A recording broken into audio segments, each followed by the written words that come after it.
저, 네, 안녕하세요. 이번 새 학기가 시작되면서 첫 강의를 제가 하게 되어서 참 부담도 되고 또 영광으로 생각을 합니다.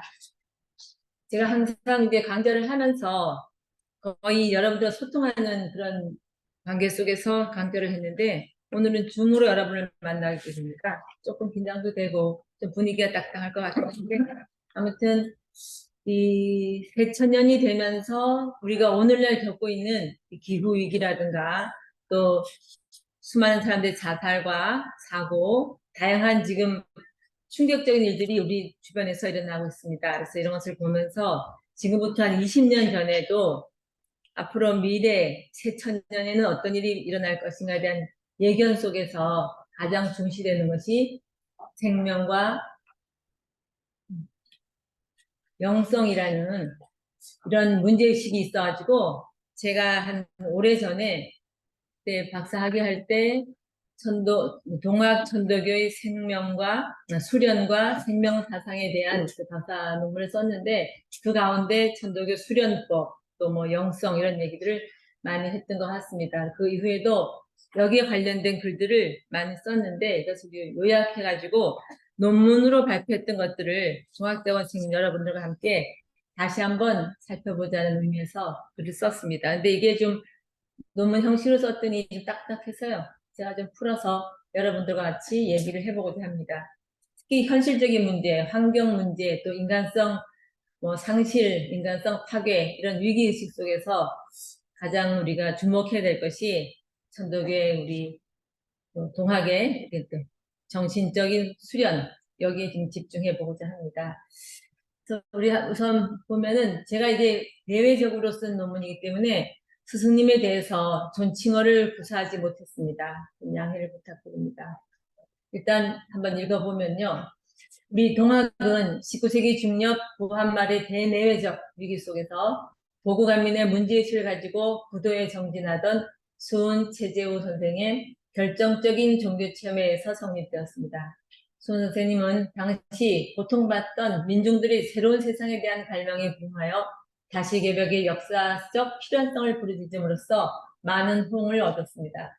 또한 자기 종교 체험을 객관화해서 사람은 누구나 내면의 하느님을 모시고 있다는 시천주의 명제를 내놓음으로써 한국 최초의 자생적인 종교 사상을 창출해내었습니다. 이후 수훈의 뒤를 이은 해월 최시영 지사님도 시천주를 계승하여 사인여천을 강조하고 어렵고 고원하게만 느껴지던 도를 일상적인 수도 속으로 내려놓음으로써 동학을 보다 민중적인 종교로 자리잡게 하였습니다.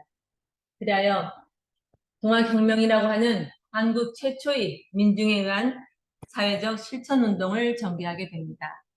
해월신사로부터 도통을 계승한 의암성사께서도 창도 이래 끊임없이 관의 지목과 단합을 받아오던 동학을 천도교로 대고천해서 근대적 성격의 종교로 탈바꿈시켰습니다. 이후 의암성사는 출판 문화 사업과 교육 사업을 통해 의식 계몽과 인재 양성에 힘쓰는 한편 만주의 독립군을 지원하고 3.1운동을 주도하는 등 민족사주 독립운동에도 앞장서였습니다. 성사님 사후 천도교 청년들에 의해 주도된 신문화운동은 1920년대 민족운동의 큰 흐름을 형성하기도 하였습니다. 또 한편 해방 공간에서도 좌우의 갈등을 중재하고 남북통일운동을 벌이는 등 동학천도교는 한국 근현대사에서 중요한 역할을 해왔습니다. 최근에는 동학사상이 한국 생명운동의 이론적 베이스로 다시 주목받으면서 동학의 시천주와 인내천에 대한 현대적 재해석이 이루어지고 있으며 생명평화운동에서의 중심적 역할이 기대되고 있습니다.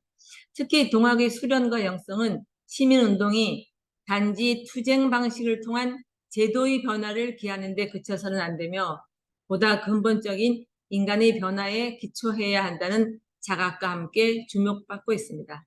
그러나 지금까지 동학연구는 동학의 사회 사상이나 사회 운동에 집중한 결과 실천 운동이 바탕이 되는 동학의 영성과 종교성에 대한 논의가 절대적으로 부족하였습니다.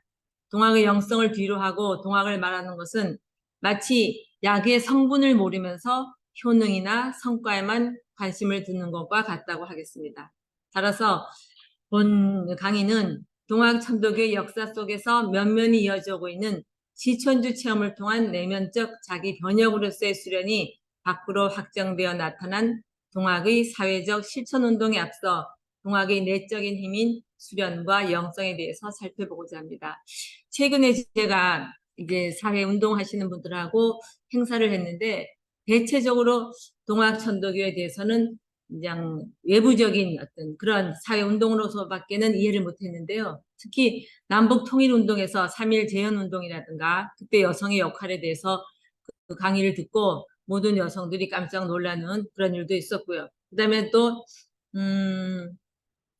우리 수련 체험을 함께 했는데 이제 요즘 여러분들도 아시다시피 곳곳에서 명상이 유행을 하고 있습니다.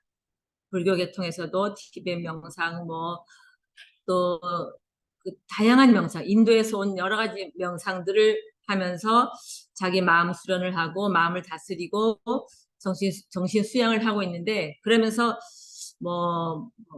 불멍, 순멍, 물멍 해서 멍 때리기도 하고 하여튼 정신적인 스트레스를 해소하기 위한 다양한 지금 수행 방법 이런 것들이 있는데 우리 천도교에 수련이 있다는 것을 아는 사람이 별로 드물어서 그때 봉황각에서 며칠 전에 다 같이 주문 외우면서 주문 수련을 했는데요. 다른 춘명상 프로그램이 있어서 좀 짧게 끝내려고 하니까 좀 아쉬워가지고 언제 우리가 이런 걸 해보겠어요. 어떻게 우리가 이런 것을 해보겠어요 하면서 굉장히 이제 호기심을 가지고 수련을 하는 그런 일을 해봤습니다. 그래서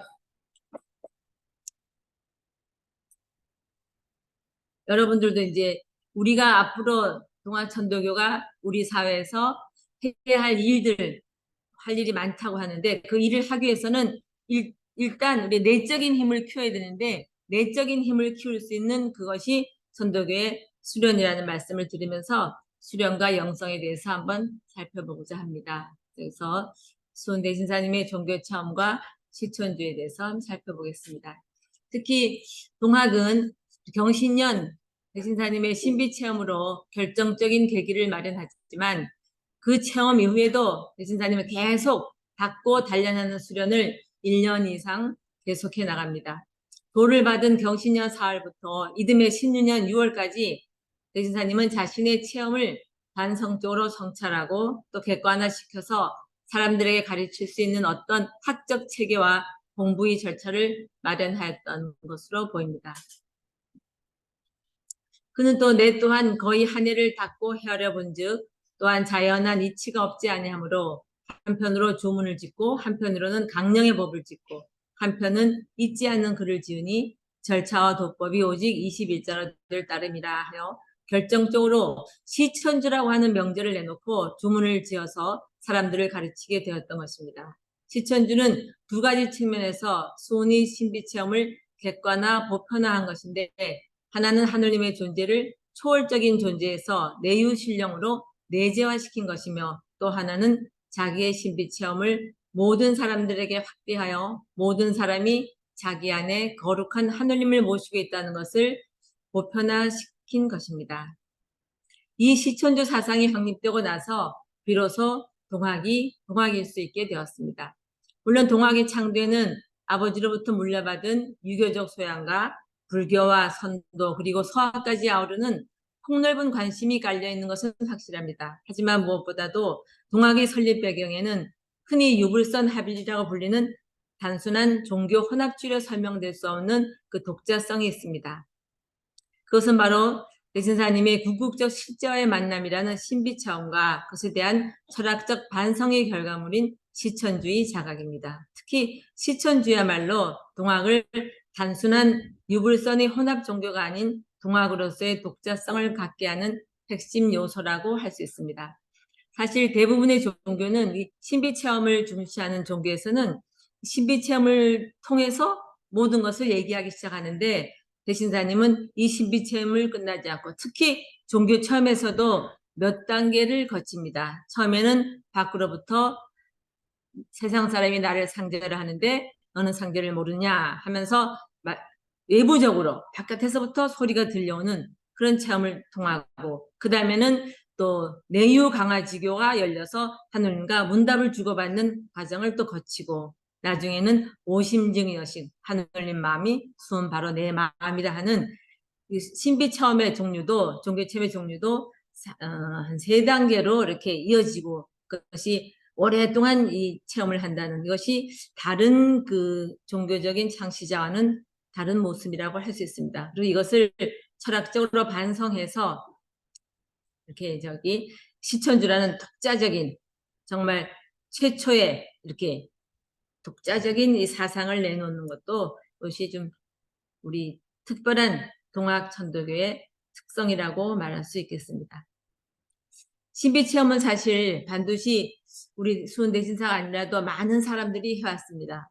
그 자체로만 가지고는 사람들을 구제할 수 있는 것이 아니기 때문입니다. 그런 점에서 시천주야말로 동학창도의 가장 큰 요인인 것입니다. 여러분들이 잘 아시다시피 무하마드도 그 히라산 동굴 안에서 외쳐라 하면서 그 바깥에서부터 신적 존재로부터 이렇게 가르침을 받기도 하고, 예수도 광야에서 문답을 주고받기도 하고, 수많은 그 유일신 종교의 창시자들은 거의 신비체험을 통해서 그것을 가지고 세상에 나아갔습니다. 그런데 우리 대신사님은 이 신비체험뿐만이 아니라 그다음에 내적인 성찰과 자각을 통해서 1년 동안이나 이것을 갈고 닦으면서 정립한 것이 시천주입니다. 그래서 시천주의 자강은 단순히 신관의 문제뿐만 아니라 모든 사람들이 남녀노소 상하 귀천을 막론하고 누구나 거룩하고 신령한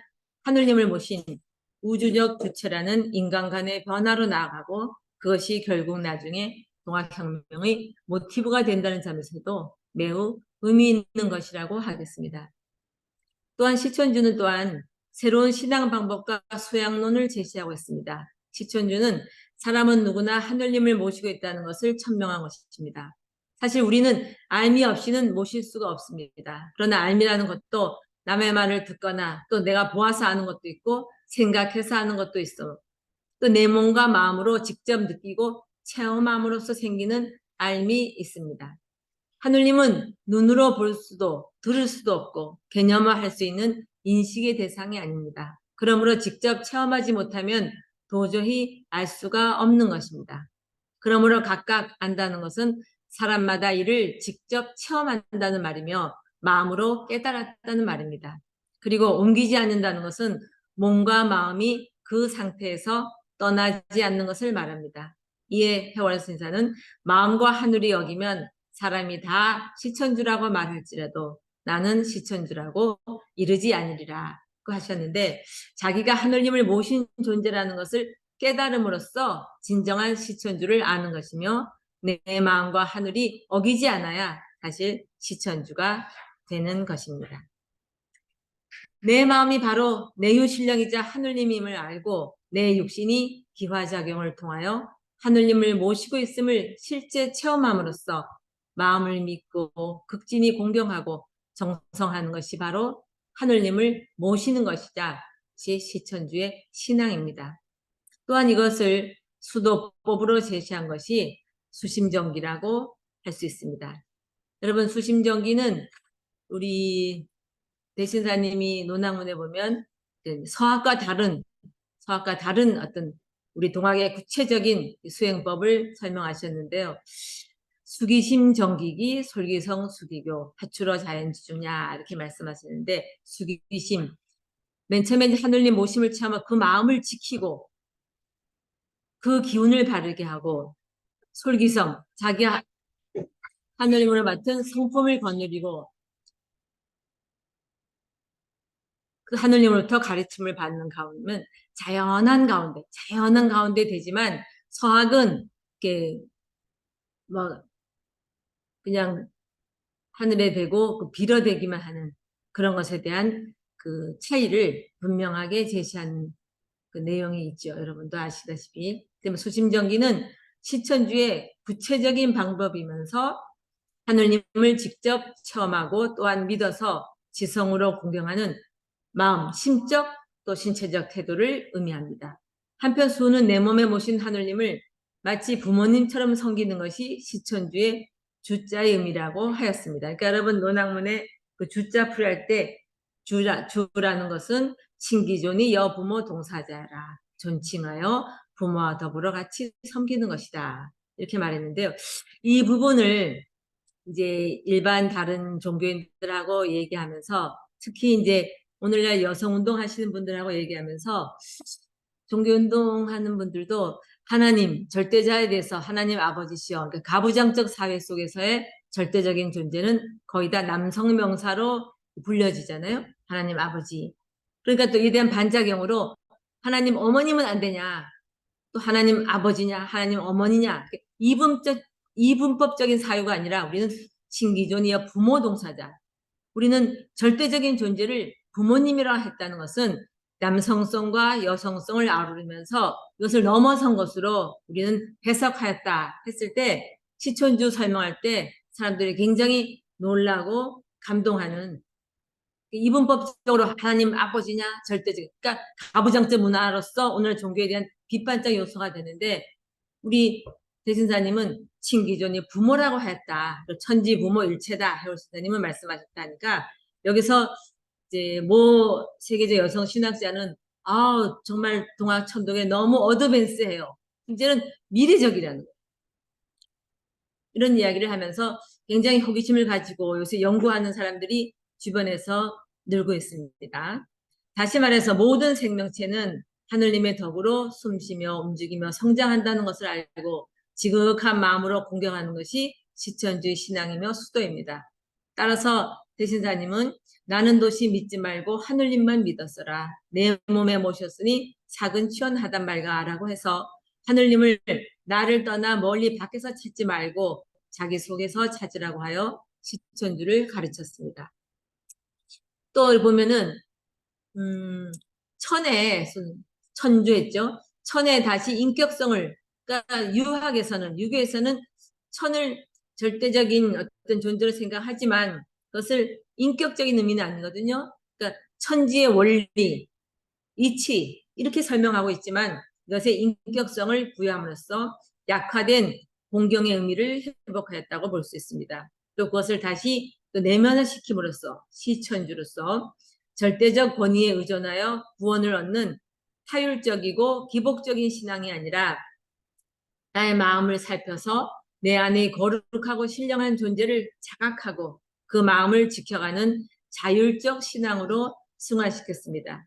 이는 어떤 보편이나 외부의 절대적인 하나로의 통합이 아니라 개개인 모두가 자기의 개성과 차별성을 존중하면서도 내면에 하느님을 모신 거룩하고 신령한 존재로서 우주의 중심임을 밝힌 것입니다. 개체의 자유와 다양성을 인정하면서도 공동체의 원리를 모든 사람들에게 내재하고 있는 거룩하고 신령한 존재에서 찾고 있습니다. 그러면 이런 실천주의 종교 철학적 의의는 초월성과 내재성의 결합, 그리고 인격성과 비인격성의 조화로서 원만한 인간의 주체성을 중시한다고 하겠습니다. 또한 모든 생명의 존엄성, 나아가 공동체의 조화를 존중하는 원리로 나타날 수 있고 세속적이면서도 생활 속에 하늘의 공공성과 그 성화, 거룩함을 하게 되는 것을 실현하려는 노력으로 표출될 수 있는 것입니다. 한편 해월 신사께서는 수은 대신사의 시천주를 계승하여 양천주로 발전시키고 있습니다. 그래서 하늘을 양할 줄 알아야 하늘을 모실 줄 안다고 해서 시천주의 뜻을 양천주로 해석해서 시천주의 의미를 보다 실천적인 신앙과 수행으로 연결시키고 있습니다. 양천주는 내 안에 모신 하느님을 부모와 같이 받들어 복양하는 것을 말합니다. 해월의 양천주 사상은 모든 사람이 하늘을 모신 존재라는 자각으로 끝나는 것이 아니라 자신 속에 모신 하느님을 복양하는 실천적 수도에 힘써야 하며 항상 자신 속의 하느님을 부모와 같이 복양할 것을 강조합니다. 해월 신사께서는 이렇게 양천주를 잘하기 위해서는 욕망과 시비와 잘난 체하는 마음을 안 된다고 강조합니다. 그것은 곧 자신 안에 모신 하느님에게 고려하는 것이기 때문입니다. 그래서 법설에 보면은 사람이 바로 하늘이니 사람 섬기기를 하늘같이 하라.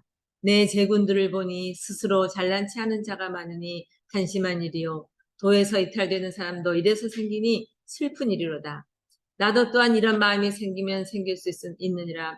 이런 마음이 생기면 생길 수 있으나 이런 마음을 감히 내지 않는 것은 하느님을 내 마음에 양하지 못할까 두려워함이로다. 내 핏덩어리가 아니오니 어찌 시비하는 마음이 없으려마는 만일 혈기를 내어 시비를 추궁하면 천심을 상쾌할까 두려워하여 내 일을 하지 않느니라. 내 또한 오장에 있으니 어찌 무력을 모르려마는 그러나 내 일을 하지 않는 하늘을 향하지 못할까 두려워합니다. 신사님께서 이렇게 그 아주 구체적으로 하느님을 향하는 그 원리들을 가르쳐 주셨는데요. 결국은 마음의 어떤 그 마음의 작용 이런 것들에 대해서 아주 세밀하게 말씀하고 계십니다. 그래서 태월 신사께서는 모든 사람이 하느님으로 사람 섬기기를 하느님 섬기듯이 하라고 가르칩니다. 그래서 해월에게서는 태월 신사께서는 경천은 저 공중을 향해 비는 것이 아니라 사람을 공경하는 것이고 자기의 마음을 공경하는 것이라고 하셨습니다. 특히 그 핵심이 공경에 있는데요. 태월 신사의 양천주는 대신사의 시천주를 현실에서 구체적인 실천과 생활로 풀어낸 것입니다. 그래서 이렇게 보면은 제가 지금 강의하면서 대신사님, 신사님으로 신앙생활을 하면서 논문을 쓰려니까 태월은 수호는 이렇게 써야 되거든요. 그러니까 이 언어가 자꾸 이게 좀 혼재가 돼가지고 죄송해요. 이게 좀 특히 이제 해월 신사님을 계승한 의암성사는 시천주를 각천주로 또 해석을 합니다. 그래서 성사는 시천주의 모실 시자는 하느님을 깨달았다는 뜻이요. 천주의 님주자는 내 마음이 님이라는 뜻이니라고 하여 시천주란 바로 내 마음을 깨달았다는 뜻으로 해석하였습니다. 이는 시천주의 의미가 보다 인간 중심주의로 객관화되고 있음을 보여줍니다. 이처럼 시천주는 양천주, 각천주로 그 의미가 전개되면서 실천적인 측면으로 한편으론 종교적 신비를 벗고 객관화되어 가는 모습을 보여준다고 하겠습니다. 이 시천주는 해월 신사에게 와서는 사람을 하느님같이 섬기라는 사인여천의 윤리적 명제로 의암성사에게 와서는 사람이 바로 하늘이라는 인내천으로 전개되는 양상을 보이기도 합니다. 대신사님, 신사님, 성사님. 동학의 이제 수련에 대해서 이제 설명을 좀 하겠습니다. 특히 요새 이제 아까도 말씀드렸다시피 많은 수행법이 소개되면서 그 방법이 유튜브에 소개되는 것을 보면 굉장히 다양합니다. 그 가운데 천도교인이 아닌 사람이 동학수행법을 하는 것을 제가 몇 개를 봤습니다. 그러니까 이 사람들은 동학의 주문을 하느님을 지극히 유하는 마음, 이런 마음 없이 방법론으로 도구로서 사용해가지고 이렇게 호흡법을 가지고 주문을 외우면서 마음을 수양하는 그런 것도 있고, 그 다음에 이제 여러분 잘 알다시피 증산도 같은 경우에는 기존 운율을 가지고 그 도주되는 분이 시천주 조화정 영세불망만사지 지기금지원이 하면서 13자 먼저 하고 8자 장년좀 나중하고 바꿔가지고 이 주문을 하는데, 이분이 이제 리듬을 가지고 이제 시천주 조화정 영세불망만사지 지기금지원이 내가 하면서 여러 명이 동시에 계속 이렇게 하면서 강령이 막 되는 사람도 있고 그런 이제 엄청난 에너지를 이렇게 도출하는 그런 수련도 상생 방송에서 계속 방영되는 것도 봤고, 유튜브를 통해서는 이렇게 천공이라는 사람이 호흡법으로 주문을 이렇게 천천히 해서 호흡을 가지고 수련하는 것도 봤는데, 이것이 하느님을 지극히 유하는 것이고 하느님의 그 진리를 깨닫는 절차와 과정이 다 들어있음을 모르니까 가르치지 않고 그냥 주문을 도구화해가지고 외우는 걸 봤어요. 근데 그것이 이제 그래도 호흡을 통해서 주문 그 열세자를 하니까 이제 마음이 편안해지고 안정되고 도움이 되니까 그것이 우리 동학 수련의 어떤 그 기본 것들이 이제 스스님이 가르친 왜곡돼 가지고 다른 곳에서 쓰여지는 것을 보면서 이 그 참 저도 근심이 되는데, 이것은 다름이 아니라 우리 수련법이 일반 사람들에게 널리 알려지거나 보급이 되지 않아서 우리 천도교인만이 그냥 배우다 보니까 천도교가 널리 세상에 알려지지 않아 가지고 엉뚱한 일들이 부작용이 좀 생긴다, 이런 생각도 해봤습니다. 그래서 이 우리 수도법에 대해서 이 수심정기 수도법을 이것을 이제 일반 사람들에게 좀 쉽고 간단하게 전하면서 함께하는 그런 어떤 우리 노력을 다 같이 좀 해야 되겠다는 그런 생각을 해봅니다. 그래서 지금 우리가 뭐 누구나 지금 동서양을 막론하고 서양의 지금 근대 문명에 대해서 반성과 비판을 하면서 지금 이성의 한계를 다 절실히 느끼고 있어서 왠지 이제 새로운 패러다임이 어떤 요구되고 있고, 이 형성에 영감을 줄 수 있는 어떤 영성과 지혜가 우리에게는 없는가, 또 서양에서 의존하고 밖에 나가서 찾아야 하는가라는 그런 문제의식이 있어서 많은 사람들이 이제 뭐 세계를 찾아서 떠났었어요, 한때는.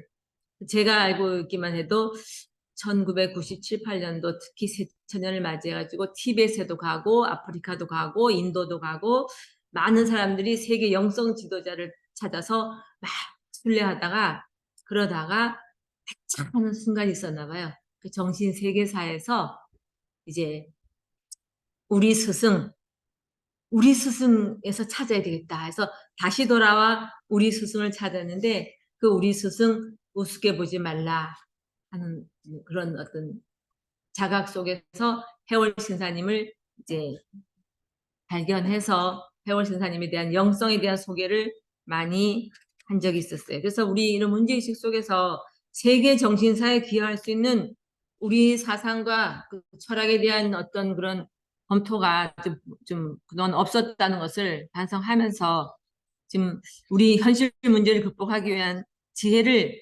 항상 우리는 밖에서 서양에서 찾고자 했던 사실을 반성해 봅니다. 그래서 지금 우리 동학의 수련은 시천주를 자각함으로써 인간의 신령함을 회복해서 특히 사람과 사람뿐만이 아니라 천지 만물과 소통하는 놀라운 인격으로 변화시켜야 하는 우리 동학의 이 수련법입니다. 그래서 저도 한 30년이 넘었죠. 저기 우리 강동동님도 와 계시는데 우리 벌써 한 30년 넘었죠. 30년 넘었을 때 우리 화학산에서 수련하면서 어떤 놀라운 체험을 다 했잖아요. 그때 공부했던 사람들이 지금도 전국 어느 곳에서 아니면 해외에 나가서라도 이 주문수련법을 잊지 않고 또 한 번 주문수련 해가지고 특히 이제 그냥 하는 단계가 아니라 적어도 강령 체험을 한 사람은 그 순간을 영원히 잊지 못하고 또 그 강령 체험이 얼마나 소중한 것인지 아마 그 뭐 이루 말로 다 표현을 못할 것입니다. 그래서 저도 이제 보면은 왜 스승님들께서 수도하라, 수도하라 계속 우리 후학들에게 수도하라고 당부하셨는지 그 이유를 조금 좀 알 것 같기도 합니다. 그리고 저는 이제 오랫동안 지켜보면서 수련을 통해서 수많은 사람들이 이렇게 생각이 달라지고 말이 달라지고 행동이 달라지고 삶이 달라지는 것을 많이 봤는데, 이게 이 마음이 신령해지면 사람이 완전히 새 사람이 된다는 거. 그래서 거듭난다는 의미가 뭔지 그때 이것을 실감할 수 있었습니다. 그래서 자기밖에 모르고 내 몸밖에 모르는 사람들이 남을 도울 줄 알고 또 같이 협력할 줄도 알고, 이것이 뭐 어떤 규율이나 규범에 의해서가 아니라 자율적으로 마음과 마음이 통해서 자기 할 일 찾아서 스스로 하고 또 스스로 이렇게 공감하고 또 같이 힘을 실어주고, 그게 난 참 그때 기적이었던 것 같아요. 산속에서 뭐 사회생활을 하면은 그 축소판인데 여러 가지 시설도 부족하고 먹는 것도 부실하고 안 좋은 악조건 환경 속에서 불평불만하는 사람 없이 이것을 능히 극복하면서 새로운 어떤 그 수련 문화를 만들어 가는데, 요즘 아쉽게도 수련할 때는 100명, 200명, 300명 모이는 적이 없었어요. 많이 모여봤자 한 50명 정도가 이렇게 수련하는데, 이전에는 최소 단위가 100명이고 100명에서 150명, 가장 많을 때 제가 350명까지 수련을 해봤습니다. 그때 보면은 그때 현성하시겠습니다 했을 때는 350명이 현성을 하니까 폭풍우가 막 몰아치는 것 같고 막 폭포가 쏟아지는 같이 기운이 현성했다가 또 묵성하시겠습니다 하면 죽은 듯이 고요한 꽉한데, 아무것도 없는 텅텅 빈 고요함이 아니라 기운이 꽉 차가지고 움직이지 않는 그 정지, 그거는 그 자리에 정말 참석하지 않은 사람은 실감을 못할 겁니다. 그래서 현성, 묵성, 죽었다 살았다 죽었다 살았다 뜨겁게 달궜다가 차갑게 식혔다가 이걸 단련하면서, 그래서 수련이 당금질처럼 사람을 뜨겁게 달궜다가 차갑게 식혔다가 죽었다 살았다 하면서 단련해가지고 사람을 변화시켜 나가는 우리의 이 수련 문화가 사실은 이제 다시 살아나야 되는데, 이 21자 주문 속에서 그 절차와 도법이 있는데, 이것도 좀 구체적으로 저는 이것을 철학적으로 규명하려고 했던 것이라서 실감은 좀 안 나는데요. 이런 면에서 이제 이 체험을 함께 했던 사람들은 그 가장 놀라운 것이 경외지심이 생겼다는 거죠. 그래서 우리가 신령하다, 신령하다는 것에 대해서도 언어로 표현하기가, 귀신 진짜 신령이었죠. 이 신령하다는 표현이 어떤 것이 신령한 것일까라고 개념적으로 저도 정리를 해보려고 하다 보니까, 한편으로는 저 같은 경우에도 마음이 한쪽으로는 감사합니다, 감사합니다, 감사합니다, 기쁘고 감사하고 이루 말할 수 없는 다이나믹한 어떤 그런 기운이 폭발적으로 일어나는 한편으로는 또 고요한 심년, 이것이 같이 어우러지는, 고요하든지 이렇게 또 감사한 마음이 일어나든지 자발적으로, 이것도 아니고 이것이 함께 공존하면서 신령함이라는 것은 한편으로는 고요하면서 한편은 끝없이 역동적인, 그래서 궁울이라는 것이, 우리 궁궁을 영부심도 뭔가 형용할 수 없는 그런 기운 작용도 있고, 이것이 또 객관적으로 드러낼 때의 마음작용, 이것이 다른 것을 그때 알 수 있었는데, 아무튼 우리 수련에 대해서 우리 수도법이 어떻게, 그것이 전부가 아니고 가장 동학의 수도법으로서 우리 표준으로 내세운 것이 수심정기 수도법인데, 이제 여기서는 한번 봅시다. 동학의 수도법 수심정기 해가지고, 수원대신사님은 인의예지는 옛 성인의 가르친 바요, 수심정기는 오직 내가 다시 정한 것이라. 이때 수심정기는 지킬 숫자 수심정기가 아니라 닦을 숫자 수심정기로 되었을 거예요. 수덕문에 보면은. 근데 이제 그냥 마음을 닫고 기운을 바르게 하는 수련법. 이것은 이제 유학과 대비하기 위해서 여기서는 닦을 숫자 수심정기를 쓰셨습니다. 근데 서학과 이렇게 또 대비할 때 보면 지킬 숫자 수심정기를 쓰셨는데, 결국은 그 모신 하늘님 마음을 지키고 하늘님 기운을 바르게 하는 것이 동학의 독창적인 수련법입니다. 당시 그 유학 같은 경우에는 삼강 오륜과 인의예지를 부르짖으면서도 현실적인 삶에서는 전혀 도덕이 시행되지 않는 것을 보면서 무엇보다 실천력을 확보할 수 있는 공부가 필요하셨던 것을 직시했던 것입니다. 그래서 유학의 인의예지 자체를 부정하지는 않지만, 다만 그것이 실천되기 위해 보다 근본적인 공부의 필요성을 제시한 것이 수심정기라고 하겠습니다. 여기서 좀 중요하게 좀 집중해 보세요. 마음과 기운은 서로 영향을 미치며 작용하기 때문에 어느 하나의 공부만으로는 원만한 인격과 현실에서의 실천을 확보하기가 어렵습니다. 웬만한 의지가 강한 사람이 아니면 마음 먹었다고 곧바로 실천할 수 있는 것이 아니기에, 기운 공부를 통해 마음의 변화를 이끌어내야 하고, 동시에 마음 공부를 통해 기운을 바르게 해야 합니다. 이 양자는 서로 상보적인 것으로 어느 것이 더 중요하다고 할 수도 없습니다.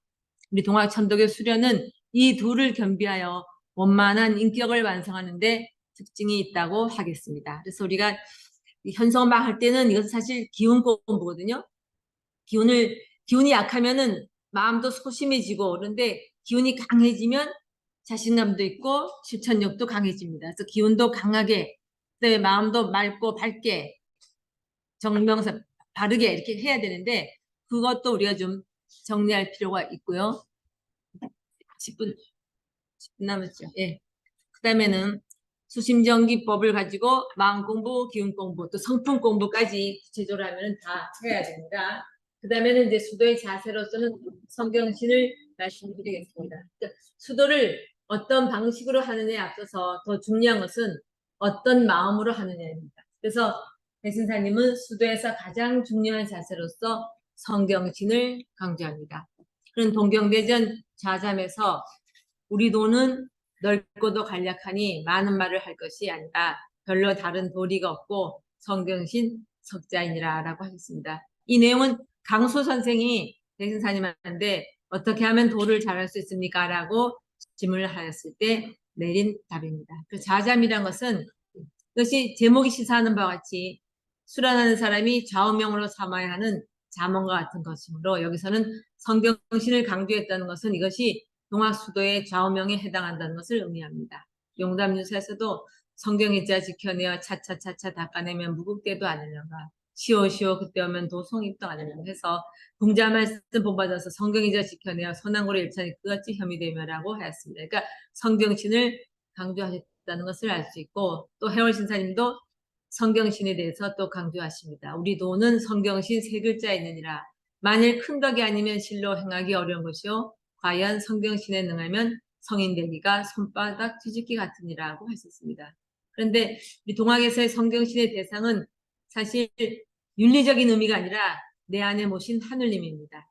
이일시시 먹는 음식 성경이자 지켜내 하늘님을 공경하면 자아시 있던 신병 무락자의 아들랑가라고 하여 동학의 성경신은 내 안에 모신 하늘님에 대한 성경신, 즉 정성과 공경과 믿음을 다하는 것입니다. 그래서 이것이 또 바깥으로 확산됐을 때 성경신을 실천하게 되겠죠.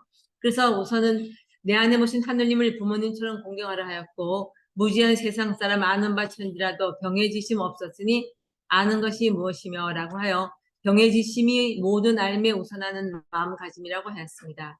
이렇게 모신 하늘님을 봉양하는 것이 바로 성경신의 수도법입니다. 특히 제일 중요한 것이 경외지심인데 이 경외지심을 뭐 어떻게 이건 우리가 공부하는 가운데서 느끼고 체험하는 것이라서 말로 설명하기 좀 어렵습니다. 그래서 이것이 이제 대강령을 모시면서 시천주가 되면서 경외지심이 발동되고 이 경외지심을 발동된 마음으로 성경신을 이렇게 실천하는 이것이 동학의 수도법입니다. 여기서는 마음으로도 하고 나중에 생활 속에서도 우리가 실천하는 것이 성경신의 또 수도법이고 그다음에 생활 속의 수도로서는 신고가 있는데 일상생활의 매 순간순간 모든 일을 하느님께 고하는 신고는 동학의 중요한 수도법입니다. 특히 신고는 수심 공부의 중요한 방법으로 해월신사는 내수도문에서 다음과 같이 가르칩니다. 잘 때 잡니다 고하고 일어날 때 일어납니다 고하고 물길랑 할 때 물길랑 합니다 고하고 방아찌를 할 때 방아찌를 합니다. 다 이거 모든 것을 일용 행사 간에 모든 것을 이렇게 신고로서 하고 그다음에 여기서 이제 먹던 밥 새 밥에 섞지 말고 이거는 이제 식구에 대한 이치 때문에 그런데요. 세국에 섞지 말고 먹던 침체 새 침체 섞지 말고 먹던 반찬 새 반찬을 섞지 말고 먹던 밥과 국과 침체와 장과 반찬 등은 따로 두었다가 시장하고도 먹되 구하지 말고 그저 먹습니다 하옵소서. 해월신사는 부인들을 위한 내수도문에서 매사를 마음에 구하는 신고를 가장 중요한 수련법으로 제시하고 있다. 신고는 생활 속에서 마음을 잃지 않고 지키는 수심 공부의 유력한 공부 방법이다. 그리고 여기서 신고는 이제 출입에 반드시 구하는 거, 이런 행사 구하는 거, 그 다음에 식고가 여기서 빠지는 신고 중에서 여기서 먹던 밥, 새 밥에 섞지 말고 했는데 여기서 새 음식을 넣었을 때는 반드시 이제 가문식고를 하고 음식을 먹는 것. 이것이 나중에 향화수리법하고도 연결되는데요. 이것이 우리는 먹는 식사가 곧 제사이기 때문입니다. 그래서 하느님께 먼저 고하고 그다음에 우리가 먹어야 되기 때문에 먹던 밥, 새 밥 섞지 않는 이것도 이제 내수도문에서 가르치고 있습니다. 그래서 특히나 이 수심 공부의 유력한 방법입니다. 항상 하느님께 고하고 이렇게 생활하는 것이 이제 마음을 지키는 가장 유력한 공부 방법입니다. 그래서 신고만 잘해도 도를 금방 공부하실 수 있다라는 얘기를 드리고 싶습니다. 그래서 여기 또 나오네요. 십고의 이치를 잘 알면 도통이 그 가운데 있다고까지 하였다. 또 다음과 같은 말도 남기고 있습니다. 하늘님은 만물을 지으시고 만물 안에 계시다니 그러나 만물의 전기는 하늘입니다. 만물 중 가장 신령한 것은 사람이니 그러므로 사람은 만물의 주인이라. 사람은 태어나는 것으로만은 사람이 되지 못하고 오곡백과의 영향을 받아서 사는 것이니라. 오곡은 천지의 젖이니 사람이 이 천지의 젖을 먹고 영령을 발휘하는 것이라. 그러므로 하늘은 사람에 의지하고 사람은 먹는 데 의지하니 이 하늘로서 하늘을 먹는 원리에 따라 사는 우리 사람은 이 심고로서 천지 만물과 서로 화합하고 통함을 얻는 것이 어찌 옳지 않냐라. 유의 기준 하늘로서 하늘을 먹는 원리, 즉 이천식천을 깨달아 마땅히 이 심고로서 천지 만물과 화하고 통해함을 언급한 구절이다. 심고의 이치를 안다는 것은 다름 아닌 만물 화생의 이치를 아는 것이기 때문에 해월신사께서는 이 식고의 이치를 알면 도통이 그 가운데 있다고 한 이유가 여기 있다. 그러니까 매매 사사 일용 행사 간에 하는 출입에 반드시 구하는 출입고도 있고, 그다음에 신고에는 또 이렇게 생활 속에 있고, 그다음에 식고도 있고, 그래서 여기서 신고에도 다양한 것이 있다는 것을 말씀드립니다. 그다음에 이제 주문과 영분인데 지금까지 수련의 방법으로서 성경신과 신고를 언급했습니다. 그런데 성경신은 구체적인 수련법이라기보다는 사람이 가져야 하는 마음의 태도를 요하는 것이고, 신고는 일상에서 늘 잊지 않고 마음을 지키고 하늘과 소통하는 방법이다. 우리가 그래도 수련할 때 이제 주문 수련을 하는데요. 동학 수련에서 가장 많이 행해지는 방법으로서 동학에서의 가르침과 배움의 핵심이라고 할 수 있는데, 주문 수련의 특징은 손쉽게 할 수 있다는 간이함, 간단하고 쉽고 또 전문 수행자만이 아니라 누구나 할 수 있는 그 대중성이 특징입니다. 누구나 수도를 하려면 그 방법과 절차는 사실 간단할수록 좋습니다. 그것은 오랜 학문 기간과 만권 시서의 독서를 통하지 않고도 가능한 것이어야 합니다. 본래 주문과 연구는 경신년 4월 종교 체험에서 하느님부터 받은 것입니다. 근데 요새 수련하는 게 너무 어려워가지고 사실 막 이상한 자세를 요가하는 사람들도 막 이상한 자세를 또 극단적인 방법으로 하기 때문에 몸을 상하기도 하고 다치기도 하고 또 목숨을 잃기도 하는 그런 방법도 많습니다. 우리는 21자 주문을 통해서 하느님을 모시고 하느님의 가르침을 받들어서 하느님 가르침을 잊지 않고 또 하느님과 하나가 돼서 가르침을 잊지 않고 생각하면서 만사를 깨닫는 요 21자 통해서 이제 수련하는데 요 보십시오. 강령 주문 8자와 본주문 13자가 되었습니다. 강령 주문은 지기금지원이 되라. 그 뜻은 지극히 하늘님의 기운과 내 기운이 하나가 되기를 바라는 것입니다. 지극한 하늘님 기운과 내 기운, 기화가 되기를, 내 기운과 하나가 되기를 청한다는, 바란다는 뜻입니다. 본주문 시천주 조화정 영세불망 만사진데 이것은 시천주, 하늘님을 내 안에 모시고 있다는 것을 깨달아서 그다음에 하늘님의 조화는 무의하죠. 하늘님의 조화와 덕에 내 마음을 합기덕 정해집니다. 합하고 정해서 또 영세불망 영원토록 잊지 않겠사오니 만사를 깨닫게 하옵소서라는 의미를 담고 있습니다. 그래서 이 주문은 대신사님이 직접 하늘님을 지극히 위하는 글이며 강령이 되는 법이며 하늘님을 잊지 않는 글이라고 간단히 정의하기도 하고 글자 한자 한자의 의미를 논학문에서 밝혀서 주문 전체의 뜻을 풀이하기도 하였습니다. 여기서 이제 천자만 풀이를 안 하셨죠. 그래서 이것은 비워두셨는데 이 천은 우리가 언어로 개념적으로 설명할 수 있는 부분이 아닙니다. 그래서 하늘님을 모실 시자를 통해서 님 주자를 통해서 시천주를 통해서 하늘님을 설명하고 있다고 볼 수 있습니다. 그래서 천은 만약 인식이 대상이 아니기 때문에 개념으로 정의할 수 없는데 천이란 이렇게 사실 말할 수 없는 것이거든요. 이것을 비워놨다는 것이 많은 사람들이 아주 감탄을 하는 부분이기도 합니다. 그래서 여기서 주문의 의미는 시천주라고 하는 동학의 핵심적 진리가 주문 속에 내포되어 있어 이것을 항상 반복해서 암송함으로써 내게 하느님의 연기가 모셔져 있다는 것을 자각하고 또 체험하게 하는 것입니다. 사실은 모든 것이 하느님의 덕이며 그 덕과 내 마음이 하나가 될 때 우주의 이치를 깨닫게 되며 천지 저와 함께 운영할 수 있다는 것입니다. 그래서 이때 본래 나는 유한한 존재가 아닌 무궁한 존재라는 것도 깨달을 수 있습니다. 영부에 대해서 보면은 이제 하느님부터 받은 것인데요. 이것은 이제 농담에서 나온 거고 대진사님의 눈에 영부가 뚜렷이 보였습니다. 그래서 백지를 펴고 붓을 들어 종이에 나타난 영부를 그대로 그려서 그릇 안에 살려두고 냉수에 타서 탐복하여 보니 아무런 냄새도 없고 맛도 없었습니다. 그러나 7, 8개월 동안 지내면서 수백 장을 먹어보니 가는 몸이 굵어지고 겁도 나치어진 놀라운 변화가 왔습니다. 이 영부를 받아서 직접 탐복해 봄으로써 영부의 효과를 증험한 후 수호는 대신사님은 영부를 불사야, 선약이라고 불렀습니다. 이 영부는 어떤 물질이 아니기 때문에 일정한 모양도 맛도 냄새도 없는 우주의 영원한 생명력입니다. 이는 직위의 작용으로서 무한한 천도의 현현입니다. 그렇기 때문에 질병을 고치고 나아가 병든 생명, 병든 세상을 고칠 수 있다는 것입니다. 그러므로 흔히 오해되고 있듯이 동학에서 영부는 단순히 병을 고치는 부정이 아닙니다. 그래서 대신사님은 포덕문에서 다음과 같이 말했습니다.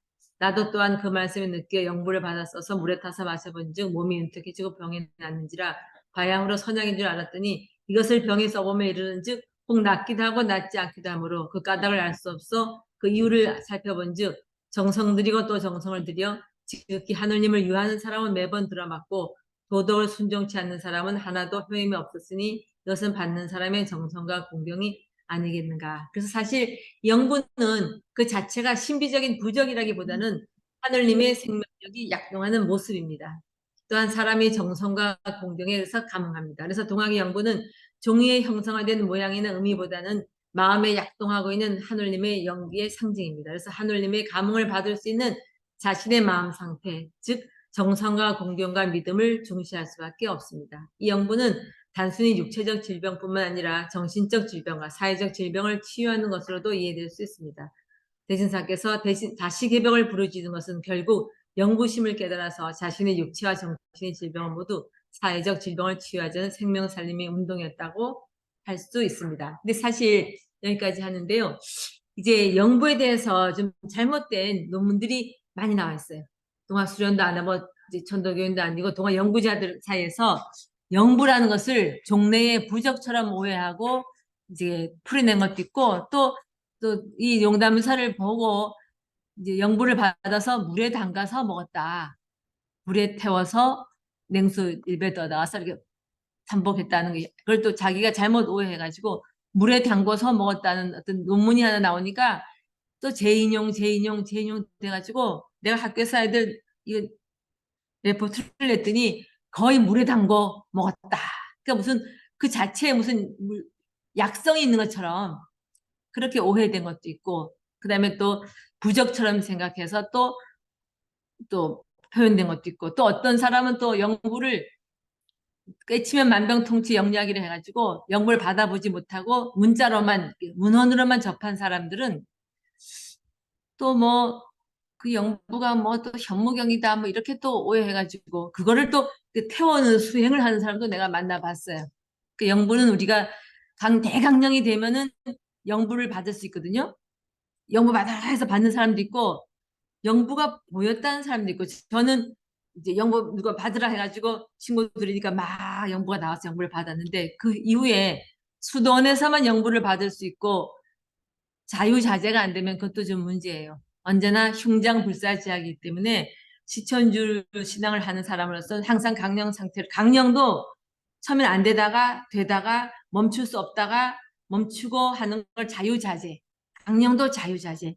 영부도 신고하면 영부를 받을 수 있는 자유자재. 적어도 시천주 신앙을 하는 우리는 이 강령과 영부는 자유자재가 돼야 된다는 그런 말씀을 드립니다. 이것은 그렇게 평상시에 늘 하고 단련하면은 언제든지 이것을 체험할 수 있다는 말씀을 드리고 일단은 좀 쉬었다가 다음에 동학의 영성을 한번 살펴보도록 하겠습니다. 수련에 대해서는 여기까지 하고 한 10분간 쉬었다가 그다음에 동학의 영성을 하도록 하겠습니다. 네.